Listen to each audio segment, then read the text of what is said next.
村长召集村民临时成立了猎巫团，势必要弄死能未卜先知的女巫。但女巫不仅猜到了他们的来意，甚至早已预料到他们会用出什么刑罚，无所畏惧的表现反倒让民众有些胆怯。转眼间，他自己走上了行刑台。原来他们准备活活烧死女巫，可在点火后的一刹那，村长才发现木材里藏着大量炸药。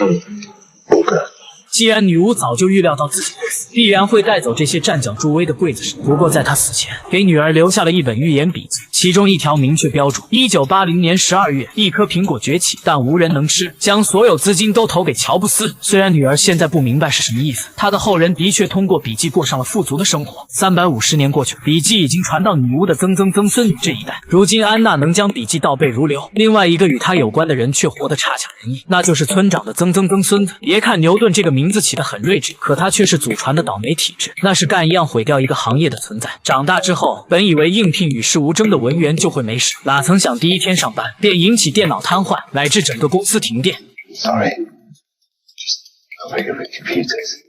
就这样，他再一次丢了工作。即使早已习惯，但他内心还是有着不小的挫败感。在亲戚的口中得知祖先的陈年旧事，其实当年爆炸后，猎巫团并没有消失。牛顿的舅舅一直相信，世间一切的灵异事件都是有原因的，但不管是好运还是厄运，都持续不了多久了。因为笔记上有预言，2天后尘世间的撒旦之子将觉醒神力，到时他会率领天启4骑士毁灭人类。为了阻止悲剧，安娜赶到塔德菲尔德小镇，利用超能力查看所有人的能量场，却没有丝毫进展。他觉得夜晚找到恶魔之子的几率大一些，便开始在树林里骑车狂奔。毫无疑问，他被汽车给撞飞了。You hit someone.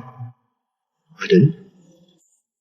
Somebody me. 而此时克劳利与拉斐尔还没有绝交，天使拉斐尔运用神力救了安娜，并好心送她回家。殊不知这一撞大大提升了拯救世界的希望。安娜竟把预言书落在了车上，之后6000年的友谊出现了裂痕。失落的拉斐尔才意识到预言书的绝妙，预言书竟预测到他会看到笔记，甚至连一旁凉透的咖啡都能了然。于是拉斐尔用了1晚上的时间，竟真的找到撒旦之子寄养在凡间的地址。从这里可以看出，拉斐尔要比安娜更能看懂预言笔记。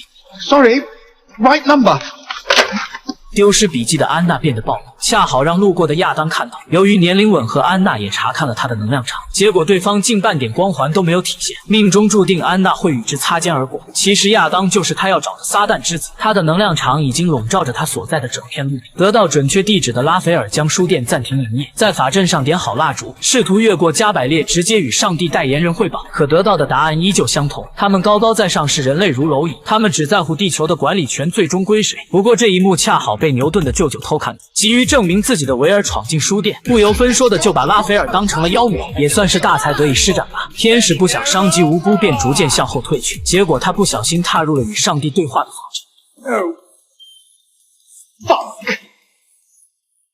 当场肉身被化为灰烬，而灵魂被强行收回天堂。看到这些，维尔还真认为是自己的法术起了作用。开门离开的风雨吹倒了烛台，书店也将像他的肉身一样化为灰烬。当克劳利看到书店起火，以为拉斐尔在火灾中丧生，他的内心充满了悲伤和悔恨。想必克劳利是真的害怕，不想想天使会被火灾烧死吗？但克劳利的危机却即将要来临。哈斯塔不仅知道克劳利弄丢了小少爷，并且还知道克劳利私下与天使举止亲密。